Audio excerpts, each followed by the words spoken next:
प्राचीन काल में रुक्मांगद नामक एक प्रसिद्ध सार्वभौम नरेश थे।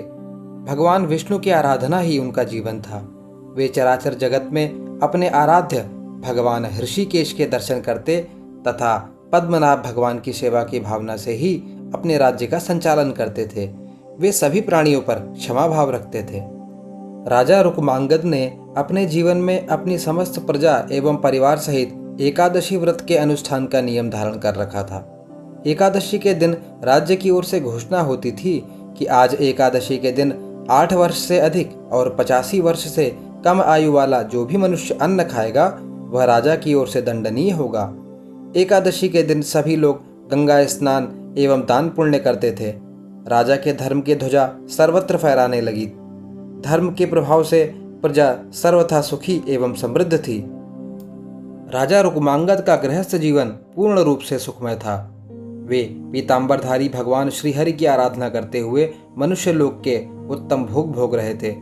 उनकी पतिव्रता पत्नी संध्यावली साक्षात भगवान लक्ष्मी का दूसरा रूप थी। वह सभी दृष्टि से पति का सुख संपादन करने में अद्वितीय थी। पति का सुख ही रानी संध्यावली का जीवन था। पति की सेवा वह अपने हाथों से करती थी। उनका पुत्र धर्मांगद गुणों में अपने पिता के अनुरूप ही था। उसकी भी बुद्धि भगवान श्रीहरि के चरणों में लग गई थी। वह अपने माता पिता का आज्ञाकारी था। उसमें राज्य संचालन की पूर्ण योग्यता थी तथा मदिरा एवं जुआ आदि का कोई दुर्व्यसन न था। वह भी प्रजा पालन एवं प्रजा की रक्षा में सदा तत्पर रहता था। राजा रुक्मांगद ने अपने पुत्र धर्मांगद के गुणों से प्रसन्न होकर राज्य संचालन का भार उसके कंधों पर देना आरंभ कर दिया। धर्मांगद अपने सेवकों से हाथी के मस्तक पर नगाड़े बजाते हुए घोषणा कराता कि समस्त प्रजा एकादशी का व्रत पालन करने में तत्पर रहे तथा ममता रहित होकर देवेश्वर भगवान विष्णु का चिंतन करे। भगवान श्रीहरि के आराधन एवं एकादशी व्रत के प्रभाव से राज्य में समस्त प्रजा सुखी थी। मृत्यु के पश्चात सभी वैकुंठ धाम में जाने लगे। नरक के द्वार तक कोई जाता ही नहीं था। संपूर्ण नरक सूना हो गया। सूर्यपुत्र यमराज एवं चित्रगुप्त दोनों के लिए कोई कार्य रहा ही नहीं। जब सभी प्रजाजन वैकुंठ जाने लगे तब यमराज किन्हें दंड दें और चित्रगुप्त किनके कर्मों का हिसाब रखें। अंत में वे ब्रह्मा जी की सभा में पहुंचे। उन्होंने ब्रह्मा जी से राजा रुक्मांगद के प्रभाव का वर्णन करते हुए कहा, पितामह, भगवान विष्णु के आराधन एवं एकादशी व्रत के प्रभाव से समस्त प्राणी वैकुंठ धाम को प्राप्त हो रहे हैं। नरक में कोई प्राणी नहीं आ रहा है। लंबे समय से हम लोग व्यर्थ बैठे हैं। यह सुनकर ब्रह्मा जी को अत्यंत प्रसन्नता हुई। वे मन ही मन भक्त राजा रुक्मांगद को नमन करने लगे। ब्रह्मा जी रुक्मांगद की ऐसी अद्भुत महिमा को और बढ़ाना चाहते थे। उन्होंने अपने मन के संकल्प से एक अत्यंत सुंदर एवं लावण्यवती नारी को प्रकट किया। उस नारी का नाम मोहिनी था। वह संसार की समस्त सुंदरियों में श्रेष्ठ एवं रूप के वैभव से संपन्न थी। एक दिन राजा रुक्मांगद वन भ्रमण के लिए निकले हुए थे। उसी वन में वह मोहिनी अत्यंत मधुर वीणा बजा रही थी। उस रूप राशि को देखकर राजा रुक्मांगद मोहित हो गए। राजा ने मोहिनी से प्रणय की याचना की।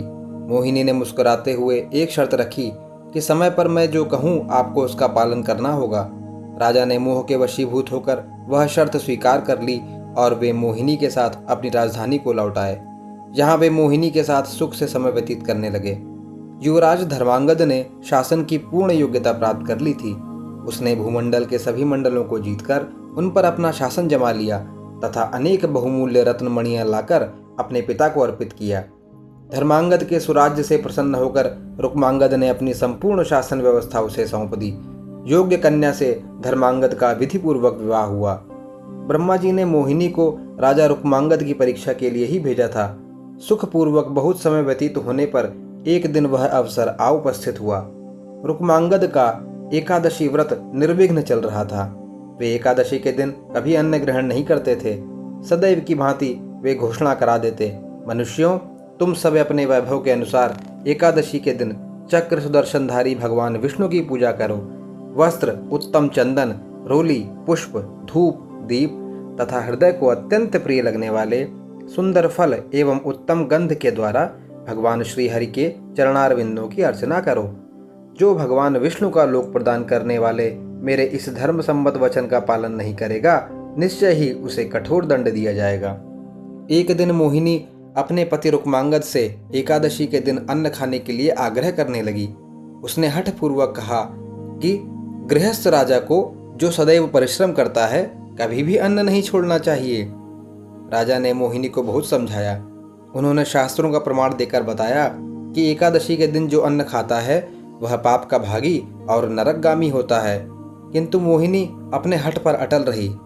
राजा ने उसे अनेक प्रलोभन भी दिए, परंतु मोहिनी पर उन बातों का कोई प्रभाव नहीं पड़ा। मोहिनी ने राजा को विवाह के समय की हुई अपनी शर्त की स्मृति कराई कि जो मैं कहूँगी उसे आपको पालन करना होगा, अन्यथा असत्यवादी हो जाएंगे एवं सत्य का त्याग करने से आपको पाप का भागी होना पड़ेगा। मोहिनी ने अंत में यह भी घोषणा की कि यदि आप एकादशी के दिन अन्न ग्रहण नहीं करेंगे तो मैं आपको त्याग कर चली जाऊंगी। रुक्मांगद ने मोहिनी को पुनः समझाते हुए पुराणों का प्रमाण दिया और कहा कि पुराणों में स्थान स्थान पर यह घोषणा की गई है कि एकादशी प्राप्त होने पर भोजन नहीं करना चाहिए। परंतु मोहिनी अपने निश्चय पर अटल रही। वह अपने पति को असत्यवादी घोषित करती हुई उन्हें छोड़कर जाने को तत्पर थी। इधर राजा रुक्मांगद मोहिनी पर आसक्त होते हुए भी एकादशी के दिन अन्न न ग्रहण करने के निश्चय पर दृढ़ थे। पितृभक्त धर्मांगद एवं पतिव्रता रानी संध्यावली ने मोहिनी को राजा को छोड़कर न जाने के लिए बहुत समझाया। रानी संध्यावली ने अत्यंत मधुर वाणी में मोहिनी से कहा, जो नारी सदा अपने पति की आज्ञा का पालन करती है उसे सावित्री के समान अक्षय तथा निर्मल लोक प्राप्त होते हैं। देवी, तुम अपना यह आग्रह छोड़ दो। महाराज ने कभी बचपन में भी एकादशी के दिन अन्न ग्रहण नहीं किया है, अतः तुम इसके लिए उन्हें बाध्य मत करो। तुम उनसे कोई अन्य वर मांग लो। देवी, जो वचन से और शपथ दोष से पति को विवश करके उनसे न करने योग्य कार्य करा लेती है, वह पाप परायणा नारी नरक में निवास करती है। वह भयंकर नरक से निकलने के पश्चात 12 जन्मों तक शूकरी की योनि में जन्म लेती है, तत्पश्चात चांडाली होती है।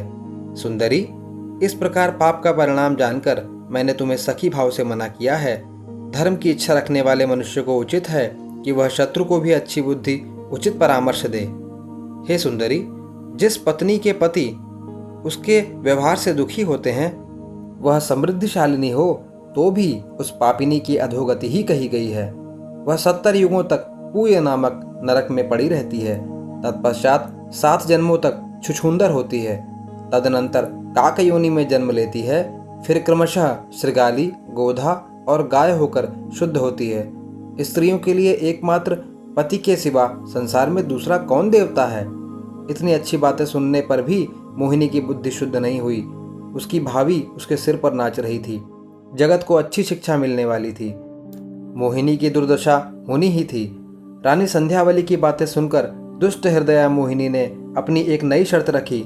राजा रुक्मांगद अपने हाथों से अपने पुत्र धर्मांगद का सिर काटकर भेंट करें अथवा एकादशी के दिन अन्न ग्रहण करें, तभी उनके सत्य की रक्षा हो सकती है। परम गुणवान आज्ञाकारी पुत्र धर्मांगद ने अपने पिता के सत्य की रक्षा के लिए अपना सिर देना सहर्ष स्वीकार कर लिया। पतिपरायणा रानी संध्यावली ने अपने हृदय को कठोर करके अपने पति के सत्य की रक्षा के लिए अपने लाडले होनहार पुत्र का बलिदान होना स्वीकार किया। राजा रुक्मांगद मोहिनी की नई शर्त सुनकर अर्धमूर्छित से होने लगे। मूर्ख मोहिनी को अपनी भावी दुर्दशा का किंचन मात्र भी विचार नहीं था। वह अपने पति के बहुत समझाने एवं अनुनय विनय करने पर भी कुछ ध्यान न देकर अपने हठ पर अड़ी रही। अंत में धर्मांगद एवं रानी संध्यावली ने महाराज रुक्मांगद से प्रार्थना करके उन्हें सत्य की रक्षा के लिए राजी किया। सत्य की महिमा विलक्षण है। राजा रुक्मांगद हाथ में तलवार लेकर धर्मांगद का सिर काटने के लिए उद्यत हुए। धर्मांगद ने भक्तिपूर्वक माता पिता के चरणों में सिर टेक कर प्रणाम किया और भगवान विष्णु के ध्यान में मग्न हो तलवार की धार के सामने अपना सिर धरणी पर रख दिया। कृपालु भगवान विष्णु राजा रुक्मांगद, रानी संध्यावली एवं धर्मांगद का धैर्य देख रहे थे। चमचमाती तलवार ज्यों ही धर्मांगद के सिर को छूने वाली ही थी, त्यों ही भगवान श्रीहरि ने प्रकट होकर राजा का हाथ पकड़ लिया।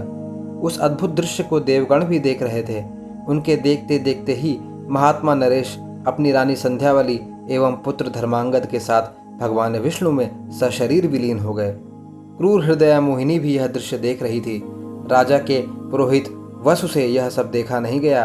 उनके संकल्प से दुष्टा मोहिनी वहीं भस्म होकर राख की ढेर हो गई। बोलो भक्त और उनके भगवान की जय। ओम नमो भगवते वासुदेवाय।